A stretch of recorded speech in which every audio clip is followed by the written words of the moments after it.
when a child is taken birth, the naming will be done as a big ceremony. Enlightened master has to come to name. The story of Krishna, it says there was an enlightened master was brought and he predicted during the naming ceremony the Lord has happened on the planet Earth. The enlightened, the Vishnu energy has descended on the planet Earth and he names him as Krishna. Understand? Even the naming has to be done only by an enlightened being. He will see your energy and he will see for the purpose for which you took birth, and according to the purpose he will give you the name. If you hold on to that name and go inside, you will achieve that purpose. That's all. Naming was more like a key to open your inner being. Usually in the civilized society, name is used as a anchor for all the personalities which you are wearing. It's like an anchor on which you put all your coats. In the house you hang all your coats in the hanger. Just like that, the name in the civilized society, you use it to put all your personality. For example, you use so many different personalities. For somebody you are father, for somebody you are son, for somebody you are husband, for somebody you are a wife, for somebody you are a brother, for somebody you are a sister. You have so many personalities. For somebody you are a boss, for somebody you are a subordinate. So many personalities. You can see in your life how your personality or how your moods and attitudes just change in small few seconds. If this side your boss is standing, how you smile. If this side your subordinate is standing, how you look. Just understand. You can see in your own life. You see in your own life. If he tells us, if your boss tells the same joke again and again, you have to laugh. Nothing can be done. One day this guy, as usual, telling the same joke. One staff did not laugh. He asked why. She said, I got other job. Till you get a new job, you have to laugh for his joke, same joke. He will be telling the same thing. You have to be acting same funny way. See how you handle your personality. How you handle your different masks. Your name is a center on which you hang all the masks. That's a center point. That's a pin point where all the masks are hanged. I always tell people, do not think small about your name. Your name is the center of your whole personality. If 10 people are sleeping, if somebody calls Ram, only the person who is Ram will get up. Means even, of course, if you shout too much, everybody will get up. That is different. Even in the deep sleep, you are connected to your name. Even in the deep sleep, Sushupti, you are connected to your name. Your name is a very powerful thing. It is a foundation of your personality. That is the word you use maximum number of times in your life. That is the word used towards you maximum number of time by the society. Understand? That is the word which is used maximum number of time on you by the society. Same way, that is the word which you use maximum number of times on you. Your ahankar and mamakar both are based on your name. Ahankar is the personality, identity which you show to the outer world. Mamakar is the personality, identity which you believe as you in the inner world. Both identities, Ahankar and Mamakar, are based on your name. That is why in India they have given so much of importance before giving the name. You can't choose your kid's name. Not like here. When you are pregnant, immediately you start looking into the dictionary. You choose the name. No. You can't choose the name. After the child's birth, they will see the time, date, then they will sit and calculate which energy he belongs to, and they will see your lineage, your family. For example, if you belong to the Vishwamitra Gotra, then you are the tradition of enlightened master Vishwamitra. Then they will see the technique and method and path in which Vishwamitra traveled. And your whole family would have mastered that method of achieving enlightenment, achieving higher consciousness. Because again and again and again, when those techniques are practiced in the family, you master the art. Even for Indians, this all will be new, because last 50 years, you guys have never did all these things. Last 50 to 100 years, even they have lost all the science. Still in villages it is there. I can't say we have lost it, but in cities it is not there. In villages still it is there. Still, after birth, after 13 days, they will call the astrologer, the family astrologer, or the village elderly person who is expected to be spiritually high or evolved soul. He will come and predict the whole horoscope, calculate, then see the family lineage, the family deity's name. Based on that, he will create a name. He will first find out a letter, because each time, the time of birth, each date and time is allotted to one nakshatra, and that nakshatra will have few letters. On that letters only the name should start, and they will see your family deity's names, different names of your family deity. From that names they will pick up, so that the child can use this technique. The child can use its own name as a technique, method towards enlightenment. They don't want to waste any possibility for anything else. They want to use all opportunity, all possibility to remind you about your enlightenment, to help you to achieve that state. Even their dressing system, their eating system, their way of life, everything was centered on enlightenment. Everything was centered on divine experience.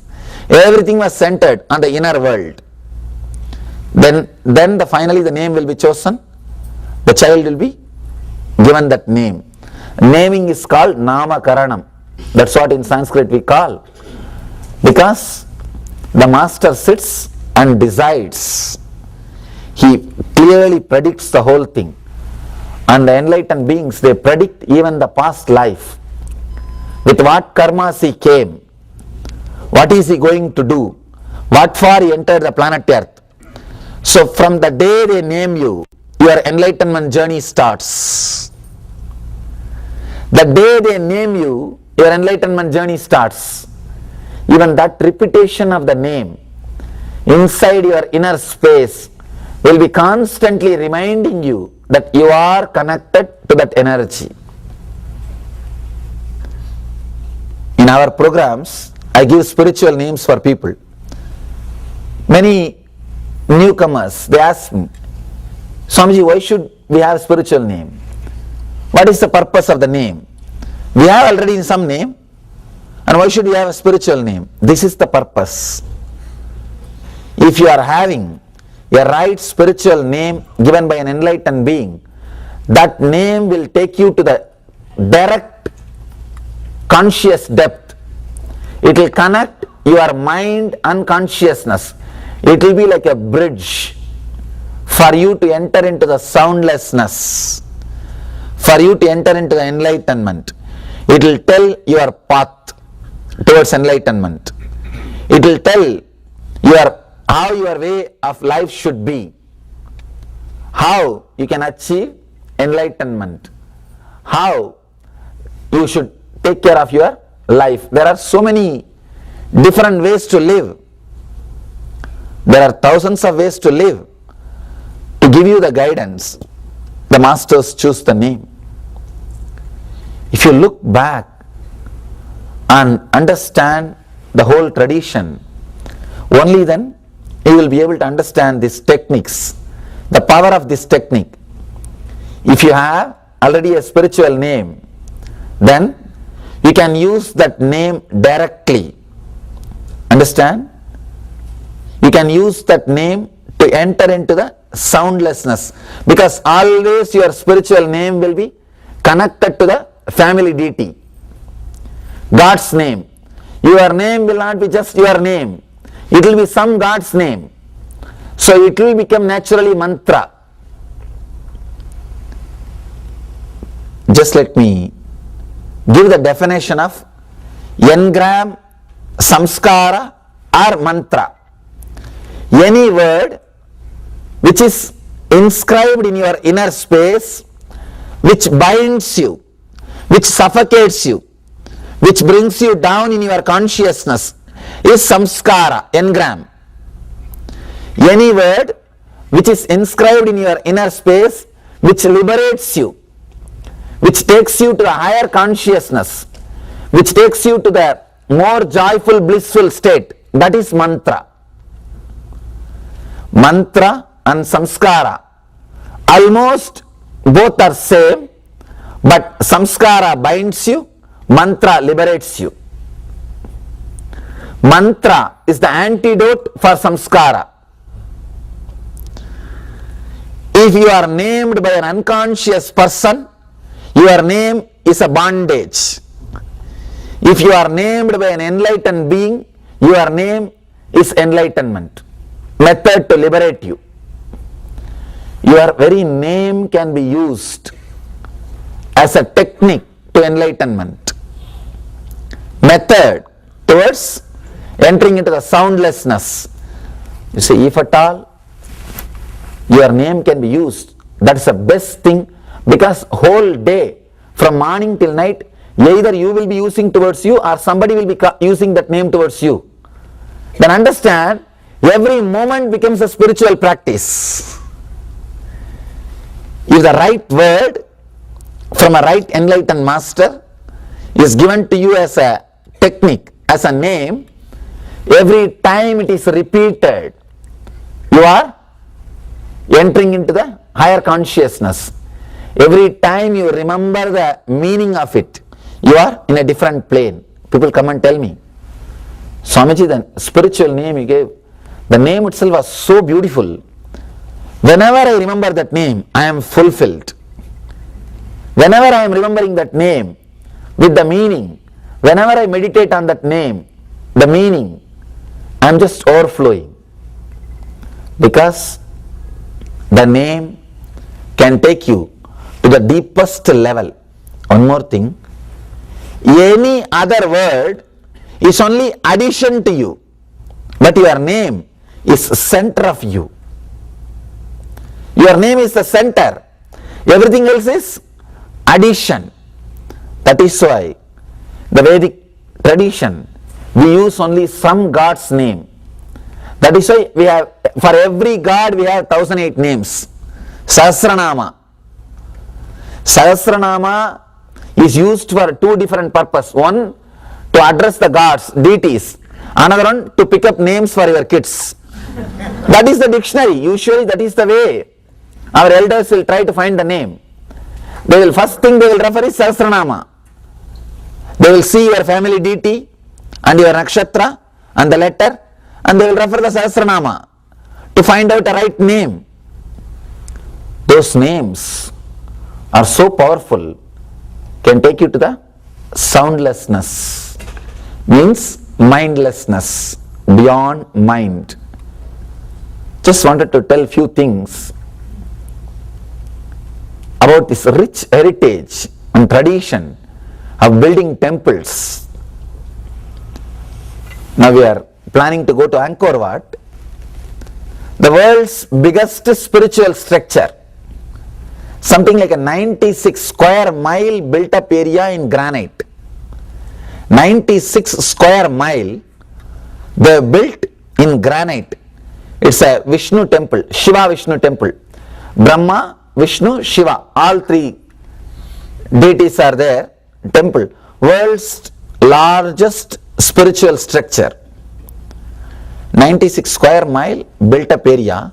The funny part is the whole island do not have a single granite piece. The whole thing was carved in India and shipped by 2000 ships. They used 2000 ship to ship the carved stone. Another one important information, in those days, if anything leaves the shore, reaching the end, the possibility is only 50%, because there is no enough equipments.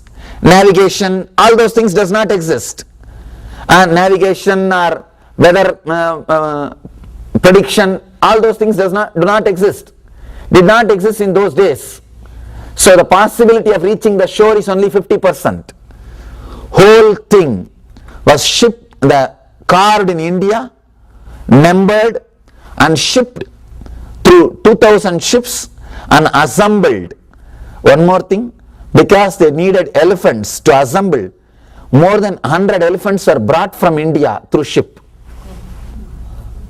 In Cambodia they have done this job.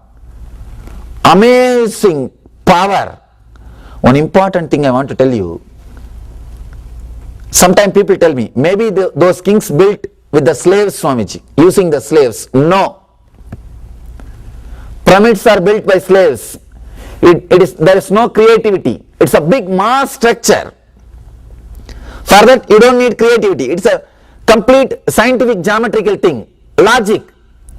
If 2-3 intelligent guys who knows the system logically, good architects, enough. To build pyramid, you don't need artists. You need architectures. You need architects who are very logical, who can think in a mass scale over. But the Vedic temples, you need artists. If 10,000 people are involved in building temple, 8,000 need to be artists, because every stone is carved. Expression of creativity, not mass production. There is no mass production in Indian temples. No. There is no mass production. It's not that there is one size of piece, just produce 10,000 and put it on one another. No. Each piece is unique. It has to be carved. It's an expression of that personality. The person who is carving, he has to digest that idea, imbibe that idea, experience the spirit and express it. No Vedic temple is built by slaves. It is built by artists. A slave can never be an artist. Understand? Slave can never be an artist. Unless you are inspired, unless you experience that ideology, you can't do that creation. You can't create it.